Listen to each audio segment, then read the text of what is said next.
புகழும் புகழ்ச்சியும் ஏக வல்லவனான அல்லாஹுக்கே உரித்தாகட்டுமாக. சாந்தியும் சமாதானமும் கண்மணி நாயகம் ஸல்லல்லாஹு அலைஹி வஸல்லம் அவர்களின் மீதும், அன்னாரை வழுவாது தழுவாது பின்பற்றிய சத்திய சஹாபாக்கள், தாபியீன்கள், குறிப்பாக இங்கு கூடியிருக்கும் நம் அனைவர்கள் மீதும் என்றென்றும் நின்று நிலவட்டுமாக. ஆமீன். கண்ணியமிக்க அல்லாஹ்வின் நல்லடியார்களே, அல்லாஹுடைய ஒரு மாபெரும் கிருபை,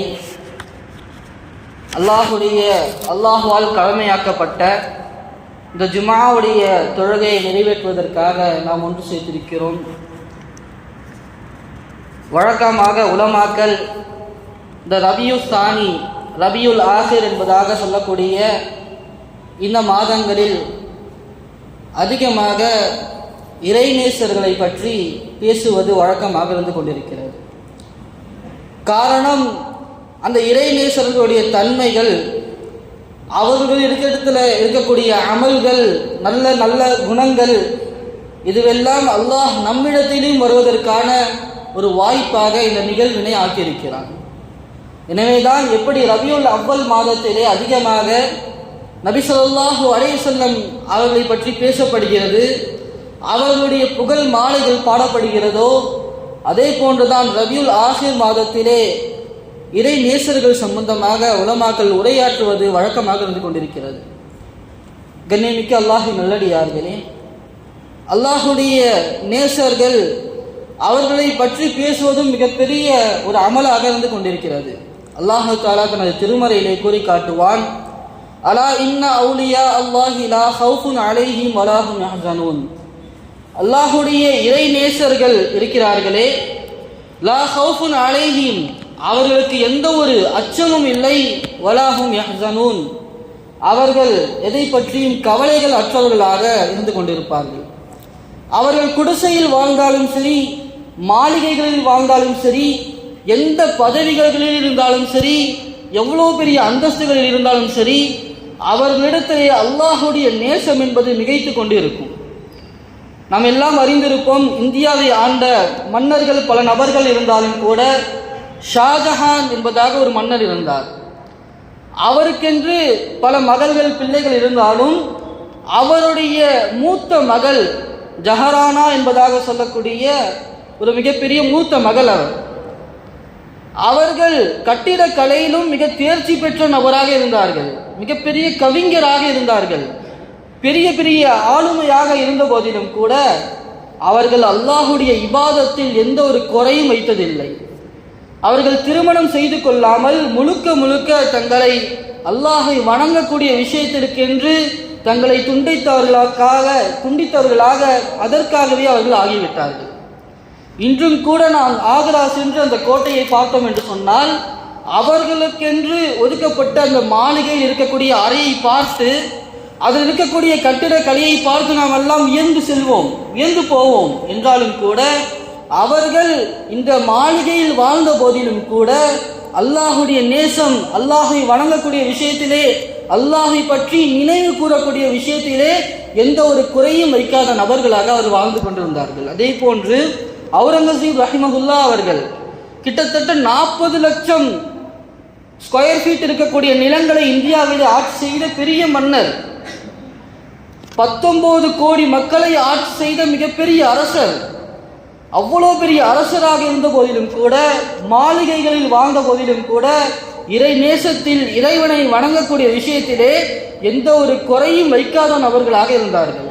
அவர்களுடைய ஆட்சி அதிகாரம், மாளிகைகள் அல்லாஹின் நினைவை விட்டு அவர்களை திரும்பக்கூடியதாக ஒரு நாளும் அது இருந்ததில்லை. கண்ணியமிக்கவர்களே, அவுரங்கசீப் ரஹ்மஹுல்லா அவர்கள் மிகப்பெரிய அரசர்களாக வாழ்ந்திருந்தாலும் கூட தனது மரண தருவாயில் ஒரு உயிர் எழுதி வைத்திருந்தார்கள்.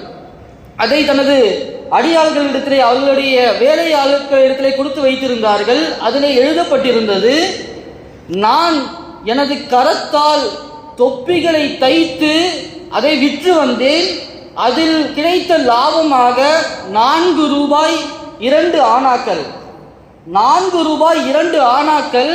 நான் அரசனாக இருந்த அவர்கள், நான் எனது கையால் தொப்பியை தைத்து விற்ற காசு 4 ஆனாக்கள், 4 ரூபாய் 2 ஆனாக்கள் இந்த நபரிடத்திலே இருக்கிறது. அந்த காசில் தான் எனக்கு கஃன் அணிவிக்க வேண்டும். பெரிய அரசர், அந்த அரசாங்கத்துடைய காசுல அவங்க அடக்கம் பண்ணணும்னு ஆசைப்படலை. நான் எனது கையால் தொப்பி தைத்து விற்ற அந்த காசுகள் அதில் நான் அடக்கப்பட வேண்டும். அதே போன்று நான் எனது கையால் குர்ஆனை எழுதி அதை விற்ற காசு ஒரு 350 ரூபாய் இருக்கிறது. அந்த 305 ரூபாயை நான் மரணமான பிறகு என்னை அடக்கம் செய்த பிறகு அந்த 305 ரூபாய்களை ஏழை எளியோர்களுக்கு அது சதக்காவாக கொடுக்கப்பட வேண்டும் என்பதாக கூறினார்கள். கண்ணியமிக்கவர்களே, இறை நேசர்கள் அவர்கள் குடிசையில் வாழ்ந்தாலும் சரி, பெரிய பெரிய மாளிகைகள் கோட்டைகளில் வாழ்ந்தாலும் சரி, அல்லாஹ்வை நினைவை விட்டு எந்த ஒரு காரியமும் அவர்களை தூரமாக்கியதாக இருந்ததே கிடையாது. மிகப்பெரிய இறைநேசர் ஒருவர்கள் ஹக்கீம் அத்-திர்மிதி ரஹிமஹுல்லா அவர்கள், அவருடைய மனைவியும் இறைநேச பெண்மணியாக வாழ்ந்து வந்தார்கள். அப்போ ஒரு முறை அந்த மனைவிக்கு ஒரு கனவு வருகிறது. அந்த மனைவியிடத்திலே சொல்லப்படுகிறது, உங்களது கணவரிடத்திலே சொல்லி வீட்டை சுத்தமாக வைத்துக் கொள்ள சொல்லுங்கள், வீடை சுத்தமாக வைத்துக் கொள்ள சொல்லுங்கள் என்பதாக இந்த கனவிலே அவர்களுக்கு கூறப்படுகிறது. மறுநாள் கணவனிடத்திலே அவர்கள் கூறுகிறார்கள், இப்படி நான் ஒரு கனவு பார்த்தேன், உங்களை வீட்டை சுத்தமாக வைத்துக் கொள்ளும் சொல்லும்படி எனக்கு ஒரு நபர் கூறினார், வீடை சுத்தமாக உங்க கணவன் கிட்ட சொல்லி சுத்தம் பண்ண சொல்லுங்க அப்படின்னு சொன்னார். அப்போ ஹக்கீம் அத்-திர்மிதி ரஹிமஹுல்லா சொன்னார்கள், வீட்டை சுத்தமாக வைக்கும்படி எனக்கு சொல்லப்பட்டது என்பது, நான் சில நபர்களை பற்றி வீணான விஷயத்தை பேசிவிட்டேன், சில நபர்களை பற்றி தேவையில்லாம நான் பேசிட்டேன்.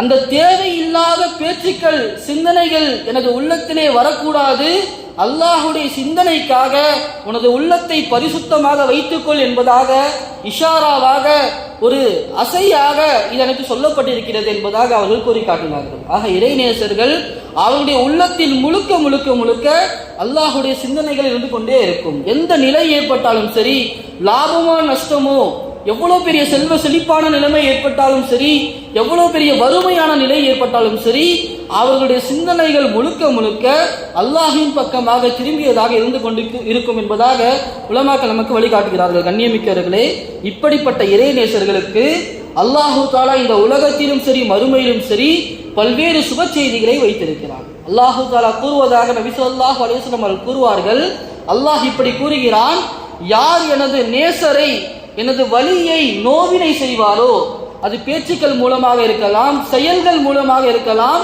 யார் எனது நேசரை நோவினை செய்து விடுகிறார்களோ அவரிடத்திலே நான் போர் பிரகடனம் செய்கிறேன் என்பதாக அல்லாஹ் தஆலா கூறுவதாக நபி ஸல்லல்லாஹு அலைஹி வஸல்லம் கூறி காட்டினார்கள். கண்ணியமிக்கவர்களே, எத்தனையோ நபர்கள் இறை நேசர்கள் மரணித்ததற்கு பிறகும் கூட அவர்களை பற்றி அவதூறான வார்த்தைகள், அவர்களை பற்றி அவர்கள் பேசிய சில சொற்சையான விஷயங்கள், கொச்சையான விஷயங்கள், அதன் மூலமாக அந்த நபர்களை அல்லாஹ் தஆலா இந்த உலகத்திலே இழிவுபடுத்தியதை நாம் பார்த்து கொண்டிருக்கிறோம்.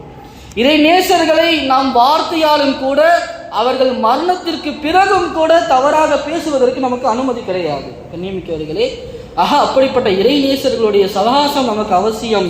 இறை தியானத்தில் இருக்கக்கூடிய நபர்களுடன் சேர்ந்து இருப்பது நமக்கு அவசியம். இமாம் ஷாஃபி ரஹிமஹுல்லா அவர்கள் கூறி காட்டுவார்கள், அவர்கள் மிகப்பெரிய இமாமாக இருந்தார்கள், மிகப்பெரிய இறை நேசராகவும் இருந்தார்கள். அப்படி இருந்த நிலைமையிலும் கூட அவர்கள் இப்படி கூறுவார்கள், உஹிப்பு ஸாலிஹீன வலஸ்து மின்ஹும், நான் இறை நேசர்களை நேசிக்கிறேன், ஆனால் நான் இறை நேசனாக இல்லை, நான் ஒரு சாதாரண நபர், நான் இறை நேசர்களை நேசித்துக் கொண்டிருக்கிறேன். லஅல்லல்லாஹ யர்ஸுகுலிய ஸலாஹா, அல்லாஹு தஆலா இந்த நேசத்தின் மூலமாக எனக்கும் அந்த இறை நேசத்தை கொடுக்கலாம், என்னையும் அல்லாஹு தஆலா ஒரு நல்லடியாராக ஆக்கலாம் என்பதாக அவர்கள் கூறி காட்டுவார்கள். கண்ணியமிக்கவர்களே, இப்படிப்பட்ட இறை நேசத்தை பெறுவதற்காக நாம் ஒவ்வொருவரும் முயற்சிக்க வேண்டும். இறை நேசத்தை நாம் அடைந்து கொண்டோம் என்று சொன்னால் இந்த உலகத்திலே நம்மை போன்று ஒரு நிம்மதியான வாழ்க்கையை வாழக்கூடிய நபர்கள் யாரும் இருக்க மாட்டார்கள். பிறப்பிய இறைநேசர்கள் கூறுவதாக புத்தகங்களில் பதிவு செய்யப்பட்டிருக்கிறது, அரசர்களும் பெரும் பெரும் அரசர்கள் எல்லாம் இறை நேசமான இந்த பாதையிலே நாம் நடந்து கொண்டிருக்கிறோமே, இதில் கிடைக்கக்கூடிய இன்பத்தை அவர்கள் அறிந்து கொண்டார்கள் என்று சொன்னால் இந்த இன்பத்தை எப்படியாவது போரிட்டாவது பெற்றுக்கொள்ள வேண்டும் என்பதற்காக அவர்கள் நம்மிடத்திலே சண்டைக்கு வந்து விடுவார்கள் என்பதாக கூறினார்கள். கண்ணியமிக்கவர்களே, அப்படிப்பட்ட இறை நேசத்தை அல்லாஹ் தஆலா நம்மில் ஒவ்வொரு நபர்களுக்கும் தர வேண்டும். நபி ஸல்லல்லாஹு அலைஹி வஸல்லம் அவர்கள் போர் களத்திலே ஒரு போர் முடிந்த பிறகு அவர்கள் வந்து கொண்டிருக்கக்கூடிய சமயத்திலே ஒரு பெண்மணி தனது பிள்ளையை தேடி இங்கும் அங்குமாக ஓடிக்கொண்டே இருக்கிறார்கள். தனது சிறிய பிள்ளையை காணவில்லை. ஓடோடி அலைந்து அந்த பிள்ளையை தேடி அந்த பிள்ளை எங்கிருக்கிறது என்பதாக அறிந்து கொண்டு அந்த பிள்ளையை வாரி அணைத்து கொண்டு அந்த பிள்ளைக்கு பால் கொடுத்து கொண்டிருந்தார்கள். அப்பொழுது நபி ஸல்லல்லாஹு அலைஹி வஸல்லம் அவர்கள் சஹாபாக்களிடத்தில் கேட்டார்கள், இந்த பெண்மணி இந்த பிள்ளையை நெருப்பில் போட விரும்புவாளா? இப்போ சஹாபாக்கள் எல்லாம் ஆச்சரியமாக கேட்டார்கள், யா ரசூலல்லாஹ், எப்படி நெருப்பில் போடுவார்? ஒரு தாய் தனது பிள்ளையை எப்படி நெருப்பில் தூக்கி போட முடியும்? அது மட்டுமல்லாமல் அந்த நேரத்திலே அந்த பிள்ளையை தேடி அந்த தாய் அடைந்த அலைச்சல், அந்த பிள்ளையை பார்த்து அந்த தாய் அடைந்த மகிழ்ச்சி, அதை பார்த்து அந்த பெண்மணிக்கு ஏற்பட்ட கண்ணீர், இந்த பெண்மணி தனது பிள்ளையை எப்படி நெருப்பில் போட முடியும்? இப்போ நபி ஸல்லல்லாஹு அலைஹி வஸல்லம் அவர்கள், இது உங்களுக்கு ஆச்சரியமாக இருக்கிறது, ஆனால் அல்லாஹு தஆலா நிச்சயமாக தனது நேசரை நெருப்பில் போட மாட்டான். எப்படி இந்த பெண்மணி தனது பிள்ளையை நெருப்பில் போட மாட்டாளோ, அதைவிட அல்லாஹு தஆலா தனது நேசிக்கக்கூடிய தனது நேசரை, தனது ஹபீபை நெருப்பில் போடுவ மாட்டான் என்பதாக நபி ஸல்லல்லாஹு அலைஹி வஸல்லம் கூறுகிறார்கள். கண்ணியமிக்கவர்களே, இப்போ அப்படிப்பட்ட இறை நேசத்தை நாம் ஒவ்வொருவரும் அடைந்து கொள்ள வேண்டும். மற்றொரு முறை நபி ஸல்லல்லாஹு அலைஹி வஸல்லம் அவர்கள் கூறி காட்டினார்கள், அல்லாஹு தஆலா கூறுகிறான், எனது நேசரை யார் பகைத்துக் கொள்வாரோ, நோவினை செய்வாரோ, நான் அவருடன் போர் பிரகடனம் செய்கிறேன் என்பதாக சொல்லிவிட்டு அல்லாஹு தஆலா கூறினான், ஒரு அடியான் என்னை நெருங்க வேண்டும் என்று சொன்னால், எனக்கு நேசனாக வேண்டும் என்று சொன்னால், அதற்கான சிறந்த வழி நான் அவன் மீது எதை கடமையாக்கினேனோ அந்த ஃபரலான இபாதத்துகளை செய்வது. அந்த ஃபரலான இபாதத்துகள், அல்லாஹ் கடமையாக்கிய வணக்கங்களை விட வேறு எந்த ஒன்றை கொண்டும் அல்லாஹை நெருங்க முடியாது. 5 நேர தொழுகைகளை ஒரு நபர் தொழாமல் இறைநேசர் ஆகிவிடலாம் என்ற கனவை காண முடியாது. முதலாவது இறைநேசருக்கு உண்டான முதலாவது நிபந்தனை, ஃபரலான இபாதத்துகளை முழுமையாக நிறைவேற்றக்கூடிய நபராக அவர் இருக்க வேண்டும். பிறகு நபி ஸல்லல்லாஹு அலைஹி வஸல்லம் அவர்கள் அல்லாஹ் சொன்னதாக தொடர்ந்து சொன்னார்கள், நஃபிலான வணக்கங்களின் மூலமாக அடியான் என்னை நெருங்கிக் கொண்டே இருக்கிறான்.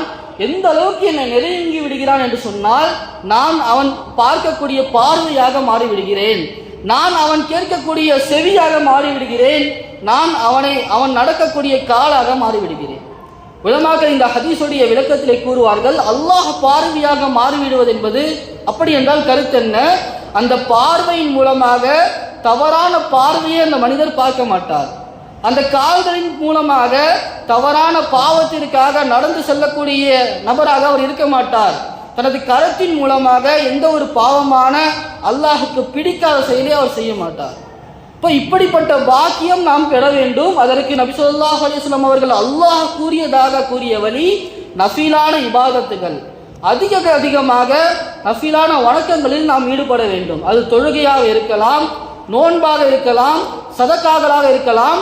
ஃபரலான இபாதத்துகளை தாண்டி நஃபிலான இபாதத்துகளை நாம் அதிகமாக செய்ய வேண்டும். உம்மு ஹபீபா ரலியல்லாஹு அன்ஹா அவர்கள், நான் அடிக்கடி சொல்லக்கூடிய ஹதீஸ், அவர்கள் ஒரு ஹதீஸை அறிவிக்கிறார்கள். நபி ஸல்லல்லாஹு அலைஹி வஸல்லம் அவர்கள் கூற நான் கேட்டிருக்கிறேன். நபி அவர்கள் கூறியிருக்கிறார்கள், எந்த நபர் ஃபரலான தொழுகை இல்லாமல் ஒரு நாள் 12 ரக்காய் தொழுவாரோ, சுன்னத்திய முஅக்கதா என்பதாக உலமாக்கள் நமக்கு வழிகாட்டக்கூடிய அந்த 12 ரக்காய்க்கு எந்த நபர் வழமையாக தொழுது வருவாரோ அவருக்கு அல்லாஹ் தஆலா சொர்க்கத்திலே ஒரு மாளிகையை தருகிறான் என்பதாக நபிகள் கூற நான் கேட்டேன் என்பதாக சொன்னது மட்டுமல்லாமல் அதுடன் சேர்த்து சொன்னார்கள், என்று நபி அவர்கள் இந்த வார்த்தையை கூறி நான் கேட்டேனோ அன்று முதல் இன்று வரை இந்த இபாதத்தை நான் விட்டதே இல்லை. இந்த 12 ரக்காயத்தை நான் என் வாழ்நாளிலே ஒரு நாள் கூட விட்டதில்லை என்பதாக கூறினார்கள். ஃபரலான தொழுகை அல்ல. ஃபரலில் நம்முடைய நிலைமை எப்படி இருக்கிறது? நாம் என்றாவது சொல்லிவிட முடியுமா? எந்த ஒரு நாளும் கூட கதா இல்லாமல் நான் 5 நேர தொழுகையை தொழுதிருக்கிறேன் என்பதாகவே நம்மால் சொல்லிவிட முடியாது. என் வாழ்க்கையில ஒரு நாள் கூட கதா இல்லாமல் நான் தொழுததே இல்லை, ஃபரலான தொழுகையே நம்மளால சொல்ல முடியாது. ஆனால் நஃபீலான சுன்னத்தான தொழுகையை பற்றி அவர்கள் கூறினார்கள், என் வாழ்க்கையில் ஒரு நாள் கூட அந்த சுன்னத்துக்களை நான் விட்டதில்லை. கண்ணியமிக்கவர்களே, இப்படிப்பட்ட பேணுதல் சுன்னத்தான நஃபீலான அமல்களுக்கும் நம்மிடத்திலே வர வேண்டும். கண்ணியமிக்கவர்களே, அப்படி நஃபீலான இபாதத்துக்களை செய்ய அல்லாஹ்வின் நேசத்தின் பக்கமாக நாம் சென்று கொண்டே இருப்போம். அல்லாஹ் தஆலா மீண்டும் சொல்வதாக இந்த ஹதீஸை தொடர்ந்து நபி அவர்கள் கூறினார்கள், இப்படி நான் மாறிவிடுவேன், அவனது கரமாக மாறிவிடுவேன் என்பதாக அல்லாஹ் தஆலா சொல்லிவிட்டு, அந்த அடியான் என்னிடத்தில் ஏதாவது ஒன்று கேட்டான் என்று சொன்னால் நான் உடனடியாக அதை கொடுத்து விடுவேன். என்னிடத்திலே ஏதாவது ஒரு விஷயத்தை விட்டு பாதுகாப்பு தேடினான் என்று சொன்னால் உடனடியாக நான் அவனை பாதுகாத்து விடுவேன் என்பதாக அல்லாஹ் கூறுவதாக நபி அவர்கள் கூறினார்கள். கண்ணியமிக்கவர்களே, நாம் அந்த இறை நேசத்தை அடைந்து விட்டோம் என்று சொன்னால் நமக்கு கிடைக்கக்கூடிய பாக்கியம், நமது துவாக்கள் எல்லாம் அல்லாஹ்விடத்திலே அங்கீகரிக்கப்படக்கூடிய துவாவாக மாறிவிடும். நாம் கேட்கக்கூடிய துவாக்கள் அல்லாஹ்விடத்திலே அங்கீகரிக்கப்பட்ட துவாவாக மாறிவிடும். எத்தனையோ நபர்களிடத்திலே நாம் சென்று துவா செய்யும்படி நாம் என்ன செய்கிறோம்? துவா செய்யும்படி நாம் கேட்டுக்கொண்டிருக்கிறோம். ஆனால் இப்படிப்பட்ட அடியார்களாக நாம் மாறிவிட்டோம் என்று சொன்னால் அந்த துவா கபூலாகக்கூடிய நபராக நாம் ஆகிவிடுவோம். நிச்சயமாக நாம் கேட்டால் அல்லாஹ் தரக்கூடியவனாக இருந்து கொண்டிருக்கிறான். கண்ணியமிக்கவர்களே, மற்றொரு ஹதீஸில் நபி ஸல்லல்லாஹு அலைஹி வஸல்லம் அவர்கள் கூறினார்கள், ஒரு அடியானை அல்லாஹ் தஆலா நேசித்து விட்டான், ஒரு அடியானின் மீது அல்லாஹ்வுடைய நேசம் வந்துவிட்டது என்று சொன்னால், எப்படி உடல் நிறை சரியில்லாத ஒரு நோயாளியை நாம் தண்ணீரை விட்டு பாதுகாப்போமோ அதை போன்று உலக ஆசையை விட்டு அல்லாஹ் தஆலா பாதுகாத்துக் கொள்கிறான். நாம் பார்க்கிறோம் அல்லவா, நாம் முன் சொன்னது போன்று எத்தனையோ அரசர்கள், எத்தனையோ மாளிகையில் வாழ்ந்த நபர்கள் அவ்வளோ பெரிய செல்வத்தில் இருந்தாலும் கூட அவர்களது உள்ளம் உலகத்தின் ஆசையின் பக்கம் போகாததற்கு காரணம் அவர்கள் இறை நேசத்தை அடைந்து கொண்டார்கள். எவ்வளோ பெரிய மாளிகைகள், எவ்வளோ பெரிய செல்வ செழிப்புகள் ஏற்பட்டாலும் சரி, அவர்களுடைய சிந்தனை முழுக்க முழுக்க அல்லாஹின் பக்கமாக இருந்தது. காரணம், நபிகள் கூறினார்கள், ஒரு அடியானை அல்லாஹ் தஆலா நேசித்து விட்டான் என்று சொன்னால் அவர்களை உலக ஆசையை விட்டு அல்லாஹ் தஆலா பாதுகாக்கிறான் என்பதாக நபி ஸல்லல்லாஹு அலைஹி வஸல்லம் கூறுகிறார்கள். கண்ணியமிக்கவர்களே, அந்த நேசத்தை ஒவ்வொரு நபரும் அனுபவிக்க வேண்டும். ஒவ்வொரு நபரும் அந்த இறை காதலை நாம் அனுபவித்தோம் என்று சொன்னால் நம்மை விட நிம்மதியாக வாழக்கூடிய ஒரு நபர்கள் கிடையாது. உலகத்திலும் அதனுடைய பெரும் பலன்களை நாம் கண்முன்னாக பார்த்து கொண்டிருக்கோம். கண்ணியமிக்கவர்களே, அந்த இறை நேசத்தை அடைவதற்கான வழிகளை உலமாக்கள் நமக்கு கற்றுக் கொடுக்கிறார்கள். அதிலே முதலாவது அதிகமாக அல்லாஹை நினைவு கூறுவது, அல்லாஹை திக்ர் செய்வது, அல்லாஹை திக்ர் செய்து கொண்டே இருப்பது. முஆத் இப்னு ஜபல் ரலியல்லாஹு அன்ஹு அவர்கள், நபி ஸல்லல்லாஹு அலைஹி வஸல்லம் அவர்கள் முஆத் இப்னு ஜபல் ரலியல்லாஹு அன்ஹு அவர்களை யமன் தேசத்திற்கு அனுப்புகிறார்கள். அனுப்பக்கூடிய சமயத்திலே முஆத் ரலியல்லாஹு அன்ஹு அவர்கள் கேட்கிறார்கள், யா ரசூலல்லாஹ், அல்லாஹ்வுக்கு மிக விருப்பமான அமல் எது?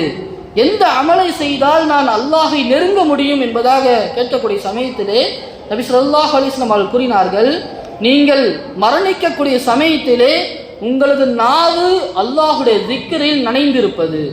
இப்போ மௌத்தா போகும்போது திக்ரில் நனைந்திருப்பது என்று சொன்னால் உங்கள் வாழ்க்கையில எல்லா நிலைமையிலும் அல்லாஹை அதிகமாக நினைவு கூர்ந்து கொண்டே இருங்கள் என்றதாக அர்த்தம்.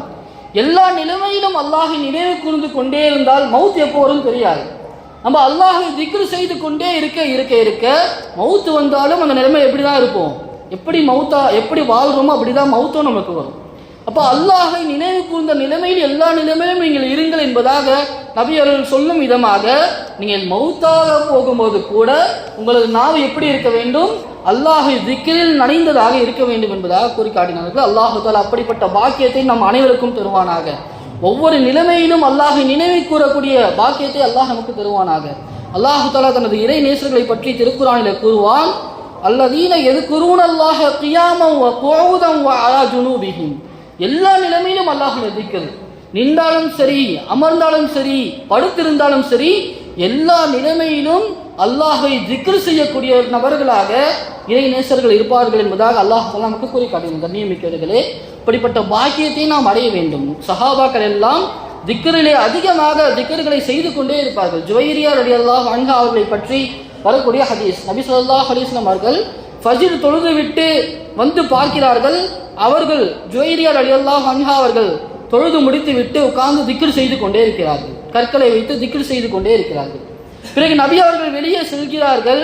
பல வேலைகளை முடித்து விட்டு தாமதமாக அவர்கள் வரக்கூடிய சமயத்திலும் கூட அதே நிலைமையில் அமர்ந்து ஜுவைரியா ரலியல்லாஹு அன்ஹா அவர்கள் திக்ர் செய்து கொண்டே இருந்தார்கள். எந்த ஒரு களைப்பும் இல்லை, எந்த ஒரு சடைவும் இல்லை, அல்லாஹை நினைவு கூறக்கூடிய விஷயத்தில். இப்போ நபி ஸல்லல்லாஹு அலைஹி வஸல்லம் அவர்கள் பார்த்து கேட்கிறார்கள், நான் உங்களை பார்த்து விட்டு சென்றேன் அல்லவா, அப்போதிலிருந்து இப்பொழுது வரைக்கும் திக்ர் செய்து கொண்டே இருக்கிறீர்களா? இதே நிலைமையில் இருக்கிறீங்களா? ஆமா யா ரசூலல்லாஹ், நீங்க போகும்போது திக்ர் செய்துட்டு இருந்தேன் அல்லவா, அப்படியே நான் அமர்ந்து திக்ர் செய்து கொண்டே இருக்கிறேன் என்பதாக கூறினார். சஹாபா பெண்மணிகள் கூட அல்லாஹை திக்ர் செய்யக்கூடிய விஷயத்துல எந்த அளவுக்கு இன்பமாக அவர்கள் அதை செய்து கொண்டிருந்தார்கள். நமக்கு ஒரு நபரை பிடித்து விட்டது என்று சொன்னால் அவரை பற்றி பேசுவது நமக்கு சந்தோஷமாக இருக்கிறது. அவரை பற்றி அவர் செய்த செயலை சொல்வது நமக்கு இனிமையாக இருக்கிறது. அவர் சம்பந்தமான விஷயங்கள் பேசுவது நமக்கு இனிமையாக இருக்கிறது. அதைவிட அதை காட்டிலும் பன்மடங்கான இன்பங்கள் இனிமைகள் அல்லாஹுடைய திக்ரையை அல்லாஹ் தஆலா வைத்திருக்கிறார். அந்த இன்பத்தை பெறக்கூடிய பாக்கியத்தை நாம் ஒவ்வொருவரும் அல்லாஹ் தஆலா நமக்கு வழங்குவானாக. கண்ணியமிக்கவர்களே, அல்லாஹை அதிகமாக நினைவு கூற அல்லாஹுடைய நேசத்தை நோக்கி நாம் பயணித்துக் கொண்டே சென்று கொண்டே இருக்கும். உலமாக்கள் கூறுகிறார்கள், இரண்டாவதாக அல்லாஹுடைய அருள் கொடைகளை நாம் எண்ணி பார்ப்பது. அல்லாஹ் தஆலா ஒவ்வொரு நாளும் நமக்கு தந்து கொண்டிருக்கக்கூடிய அருள் பாக்கியங்களை எண்ணி பார்த்து கொண்டே இருப்பது. எத்தனையோ மக்கள், குறிப்பாக காசாவில் வாழக்கூடிய நமது இஸ்லாமிய சொந்தங்கள், அவர்கள் எவ்வளவு துன்பங்களை கஷ்டங்களை பட்டுக் கொண்டிருக்கிறார்கள். நமக்கு சாதாரணமாக கிடைக்கக்கூடிய தண்ணீர் அவர்களுக்கு கிடைப்பதில்லை. நமக்கு சாதாரணமாக கிடைக்கக்கூடிய இந்த ஏசி காற்று ஃபேன்கள் அவருக்கு இருப்பதில்லை. சாதாரணமாக நாம் பிடிக்கவில்லை என்பதாக தூக்கி போடக்கூடிய உணவுகள் கூட அவருக்கு கிடைப்பதில்லை. நிம்மதியான உறக்கங்கள் அவருக்கு கிடைப்பதில்லை. நிம்மதியான வீடுகள் அவருக்கு கிடைப்பதில்லை. என்றாலும் கூட அல்லாஹின் மீது உறுதியான நம்பிக்கைகளில் அவர்கள் இருந்து கொண்டிருக்கிறார்கள். அல்லாஹின் மீது வைத்திருக்கக்கூடிய தவக்குலில் பரிபூர்ணமானவர்களாக அவர்கள் இருந்து கொண்டிருக்கிறார்கள். ஒரு தமிழ்நாட்டை சார்ந்த ஒரு ஆலிம் பலஸ்தீன் பயணத்திற்கு ஜியாரத்திற்கு சென்றிருக்கக்கூடிய சமயத்திலே அங்கே இருக்கக்கூடிய பிள்ளைகளிடத்திலே பல அன்பளிப்புகளை கொடுத்து விட்டு ஒரு சிறுவனிடத்திலே கேட்கிறார், நீங்க எங்க நாட்டுக்கு வந்துருங்க, இங்க இவ்வளோ கஷ்டமாக இருக்கிறது அல்லவா, இவ்வளோ கஷ்டப்படுறீங்க, சாப்பாடு கஷ்டம், எல்லாத்துக்கும் கஷ்டம். இந்தியாவுக்கு நீங்க வந்துட்டீங்கன்னு சொன்னா உங்களை நான் ஸ்கூல்ல சேர்த்து படிக்க வைக்கிறேன், நல்லபடியா நீங்க உங்களுக்கு உண்டான உணவுகள் எல்லாமே ஏற்பாடு செய்து தருகிறேன் என்பதாக ஒரு சிறுவனிடத்திலே அவர்கள் சொல்கிறார்கள். அப்ப அந்த சிறுவன் கூறிய வார்த்தை, உங்க நாட்டுக்கு வந்தா எல்லாமே எனக்கு கிடைக்கும், இங்க என்னெல்லாம் எனக்கு கிடைக்கலையோ எல்லாமே உங்க நாட்டுல கிடைக்கும். உணவு கிடைக்கும், உடை கிடைக்கும், வீடு கிடைக்கும், படிப்பு கிடைக்கும், எல்லாமே கிடைக்கும். ஆனால் இந்த பூமியில் அல்லாஹ் தஆலா எங்களுக்கு வைத்திருக்கக்கூடிய ஷஹாதத் என்ற பாக்கியம் எங்களுக்கு கிடைக்காது என்பதாக அந்த சிறுவர் கூறி காட்டினார்.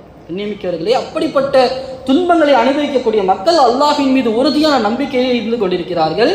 ஆனால் நாம் அனைத்து விதமான அருள் பாக்கியங்களை அனுபவித்துக் கொண்டிருக்கிறோம். அனைத்து விதமான உணவுகளை, அனைத்து விதமான உடைகளை, இன்பங்களை அனுபவித்துக் கொண்டு அல்லாஹுக்கு எவ்வளவு மாறு செய்து கொண்டிருக்கிறோம் என்பதாக சிந்தித்து பார்க்க வேண்டும். இப்னு தைமியா ரஹிமஹுல்லாஹ் கூறி காட்டுவார்கள், இறை நேசருக்கு இரண்டு தன்மைகள் அவசியமாக இருக்கும். ஒன்று, அல்லாஹுடைய வாக்கியங்களை எண்ணி எண்ணி அவர் பார்த்து கொண்டே இருப்பார். இரண்டாவது, தன் மேல் இருக்கக்கூடிய குறைகளை எண்ணி வருத்தப்பட்டு கொண்டே இருப்பார். அல்லாஹுடைய அருள் வாக்கியங்கள் எனக்கு கிடைத்து கொண்டே இருக்கிறது, அந்த அல்லாஹிற்கு நான் என்ன செய்து கொண்டிருக்கிறேன், அல்லாஹுக்கு நான் எவ்வளவு மாறு செய்கிறேன், எனது இபாதத்துடைய நிலைமை என்ன? ஃபுதைல் இப்னு இயாத் ரஹிமஹுல்லாஹ் மிகப்பெரிய இறைநேசர். அவர்களுடைய கடந்த கால வாழ்க்கையிலே அவர்கள் ஒரு திருடராக இருந்தார்கள். நம்ம எல்லாம் அறிந்த சம்பவம் தான். செவ்வரேறி குதிக்க போவாங்க, ஒரு இறை வசனத்தை, குர்ஆன் ஆயத்தை கேட்ட உடனே தௌபா செய்து என்ன செய்வார்கள், திருந்தி விடுவார்கள். திருந்தி தனது எல்லா வாழ்க்கையும் எல்லா விஷயத்தையும் மாற்றிக்கொண்டு அல்லாஹிற்காக வாழ ஆரம்பித்து விடுவார்கள். மிகப்பெரிய இமாமாக திகழ்ந்தார்கள். ஹதீஸுடைய துறையிலும் அவர்களுடைய பேர் இல்லாமல் இருக்காது, ஃபிக்ஹுடைய துறையிலும் அவர்கள் பேர் இல்லாமல் இருக்காது. மிகப்பெரிய சபையில் அமர்ந்து அவர்கள் ஹதீஸுடைய பாடத்தை நடத்தி கொண்டே இருந்தார்கள். பல ஆயிரக்கணக்கான மாணவர்கள் அந்த சபையிலே. அந்த சபை கலைந்து முடித்த பிறகு அவர்கள் அழ ஆரம்பித்து விடுகிறார்கள். அழ ஆரம்பித்துக் கொண்டே இருக்கிறார்கள். அழுது கொண்டே அவர்கள் தங்களுக்குள்ளே கேட்டுக்கொள்கிறார்கள், நீ யார் என்று உனக்கு தெரிகிறதா? நீ எப்படி வாழ்ந்த? உன் வாழ்க்கை எவ்வளவு மோசமான கேவலமான வாழ்க்கையாக உனது வாழ்க்கை இருந்தது என்பதாக நீ அறியவில்லையா? நீ போய் அல்லாஹுடைய தூதர் ஸல்லல்லாஹு அலைஹி வஸல்லம் அவர்களுடைய ஹதீஸை மக்களுக்கு சொல்ற அளவுக்கு பெரிய தகுதியுடைய இமாமா நீ மாறிட்டையான்னு சொல்லி அவங்களுடைய கடந்த கால அந்த பாவமான வாழ்க்கையை நினைத்து வருத்தப்பட்டு கொண்டே இருப்பார்கள். அல்லாஹ்விடத்தில் தௌபா செய்து கொண்டே இருப்பார்கள்.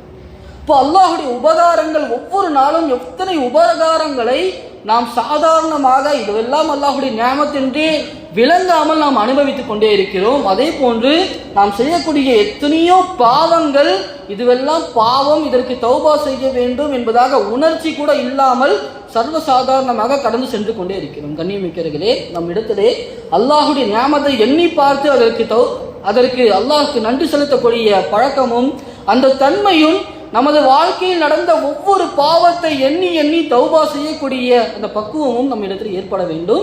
இறை நேசர்களின் அடையாளங்களாக உலமாக்கள் இதை நமக்கு கூறி காட்டுகிறார்கள். கண்ணியமிக்கவர்களே, அது மட்டுமல்லாமல் இறை நேசர்கள் எல்லா நிலைமைகளிலும் அல்லாஹின் மீது சார்ந்திருப்பார்கள். அது கஷ்டமோ நஷ்டமோ, செழிப்போ கஷ்டமோ, பசியோ பட்டினியோ, எல்லா நிலைமையிலும் அல்லாஹின் மீது சார்ந்தே இருப்பார்கள். அது எவ்வளவு பெரிய கஷ்டமாக இருந்தாலும் சரி, அல்லாஹின் உதவி வரும் வரை அவர்கள் சபூராக இருந்து கொண்டிருப்பார்கள். நபி இப்ராஹிம் அலைஹிஸ்ஸலாம் அவர்கள் நெருப்பின் மீது தூக்கி எறியப்பட போகிறார்கள். நெருப்பில் விழுந்தால் அவர்கள் கருகிடுவார்கள் என்று எல்லாருக்குமே தெரியும். நெருப்புல ஒரு மனுஷன் பெரிய நெருப்பு குண்டை மூட்டி அதில் போடப்பட்டா என்ன ஆகும்? கருகி போயிடுவான்றது நமக்கு யதார்த்தமான உண்மை. அந்த நிலையிலும் கூட அல்லாஹின் மீது முழுமையாக நம்பிக்கை வைத்தவர்களாக இருந்தார்கள். ஹஸ்புன் அல்லாஹு வ நிஅமல் வக்கீல், அல்லாஹ்வே எனக்கு போதுமானவன். வ நிஅமல் வக்கீல், பொறுப்பாளர்களில் அல்லாஹை விட சிறந்த பொறுப்பாளன் இல்லை. சிறந்த பொறுப்பாளன் அல்லாஹ் தஆலா. நான் நெருப்பில் விழப்போகிறேன், பயம் இல்லை. இந்த வார்த்தையை இப்ராஹிம் அலைஹிஸ்ஸலாம் அவங்க எப்போ சொல்றாங்க? நெருப்பில் தூக்கி எறியப்படுகிறார்கள், நெருப்பிடத்தில் செல்கிறார்கள். அந்த நேரத்திலே அல்லாஹுடைய உதவி எனக்கு கிடைக்கும். அல்லாஹின் மீது நம்பிக்கை, உறுதியான நம்பிக்கை அவரிடத்தில் இருந்தது. நபி ஸல்லல்லாஹு அலைஹி வஸல்லம் அவர்களும் கூட முழு யூதர்கள், குறைஷிகள் எல்லா மக்களும் சேர்ந்து உங்களை அழிப்பதற்காக வருகிறார்கள். மதீனா நகரம், அதை நான்காப்புறமும் எதிரிகள் சூழ்ந்து கொள்கிறார்கள். எந்த பக்கம் நீங்க போனாலும் உங்களுக்கு அடிதான். ஊருக்குள்ள வச்சு ரவுண்ட் அப் பண்ணி தாக்குவதற்காக முழு சமுதாயம் திரண்டு வருகிறது என்று சொல்லப்பட்ட போதும் கூட நபி ஸல்லல்லாஹு அலைஹி வஸல்லம் அவர்கள் சொன்ன வார்த்தையாக, நபி தோழர்கள் சொன்ன வார்த்தையாக அல்லாஹ் இந்த வார்த்தையை பயன்படுத்துகிறார். ஹஸ்புன் அல்லாஹு வ நிஅமல் வக்கீல், அல்லாஹ் எங்களுக்கு போதுமானவன். அது கஷ்டமோ நஷ்டமோ, எவ்வளோ பெரிய நிலைமை பாதகமாக இருந்தாலும் சரி, அல்லாஹின் மீது இருக்கக்கூடிய அந்த நம்பிக்கையில் கொஞ்சம் கூட குறை வைக்காத மக்களாக அவர்கள் இருந்து கொண்டிருந்தார்கள். இந்த நிலைமை நம்மிடத்திலே வர வேண்டும். எல்லா நிலைமையிலும் அல்லாஹை சார்ந்து வாழக்கூடிய நபர்களாக நாம் மாற வேண்டும். காசாவுடைய மக்கள் இந்த நிலைப்பாட்டில் அவர்கள் பல்லாண்டுகளாக இருந்து கொண்டிருக்கிறார்கள். கிட்டத்தட்ட 22 மாதங்கள், 2 வருடங்களாக தொடர் தாக்குதல்கள், பிள்ளைகள், சிறுவர்கள், வயதானவர்கள், பெண்கள் என்று பாராமல் எவ்வளோ கஷ்டங்கள், துன்பங்கள், தாக்குதல்கள், உயிர் இழப்புகள் நம் கண்முன்னாக நாம் பார்த்து கொண்டிருக்கிறோம். இன்னைக்கு போன்ல எல்லாமே நமக்கு வருது. எங்கேயோ நடக்குது, பாராமுகமாக நம்ம இருக்க முடியாது. எல்லா காட்சிகளும் நமக்கு முன்னால் காட்சிப்படுத்தப்படுது. எல்லாவற்றையும் நாங்கள் பார்த்து கொண்டிருக்கிறோம். இருந்தாலும் கூட அந்த நாட்டை விட்டு அவர்கள் செல்வதில்லை. அல்லாஹுடைய இறை உதவி நிச்சயமாக நமக்கு கிடைக்கும் என்பதாக உறுதியாக இருந்து கொண்டு அவர்கள் போராடி கொண்டிருக்கிறார்கள். கண்ணியமிக்கவர்களே, அந்த உறுதிப்பாடு நம் இடத்திலே வர வேண்டும். அதே போன்று அவர்களுக்காக நாம் அதிகமாக துவா செய்ய கடமைப்பட்டிருக்கிறோம். ஜமாத்துல் உலமாவுடைய வழிகாட்டுதல்கள் 2ஆம் தேதி அடுத்த வார வியாழக்கிழமை ஒரு நாள் அனைவரும் அவசியமான முறையில் நோன்பு வைத்து மகரிபுக்கு பிறகு அந்த காசாவில் பாடுபடக்கூடிய மக்கள், இந்த காசாவில் கஷ்டப்படக்கூடிய மக்களிடத்திலே அவர்களுக்காக அல்லாஹ்விடத்திலே துவா செய்ய வலியுறுத்தி ஜமாத்துல் உலமாவிலிருந்து ஒரு வழிகாட்டுதல் நமக்கு கொடுக்கப்பட்டிருக்கிறது. எனவே நாம் அனைவரும் அந்த ஒரு நாள் நோன்பு வைத்து அங்கே கஷ்டப்பட்டிருக்கக்கூடிய அந்த மக்களுக்கு நாம் அதிகமாக துவா செய்வதுடன் அவர்களிடத்தில் இருக்கக்கூடிய அந்த ஈமானிய உறுதி நம்மிடத்திலும் வர வேண்டும் என்பதற்காக நாம் அதிகமாக துவா செய்ய வேண்டும். கண்ணியமிக்கவர்களே, இப்படிப்பட்ட ஈமானின் உறுதியையும் அல்லாஹின் திக்ரில் எந்நேரமும் நம் நாவு நனைந்திருக்கக்கூடிய நபர்களாகவும் அல்லாஹை அதிகமாக வணங்கி அல்லாஹு தஆலா தடுத்த அனைத்து விதமான பாவத்தை விட்டு ஒதுங்கியிருந்து அல்லாஹுடைய இறை நேசத்தை பெற்று அல்லாஹிற்காக ஒன்று சேரக்கூடிய மக்களாக நாம் உலகத்திலும் மறுமையிலும் அல்லாஹ் தஆலா நம் அனைவரையும் ஆக்கி அருள் புரிவானாக. வா ஆகிரு தஅவானா அல்ஹம்துலில்லாஹி ரப்பில் ஆலமீன். அஸ்ஸலாமு அலைக்கும் வரஹ்மத்துல்லாஹி வபரகாத்துஹு.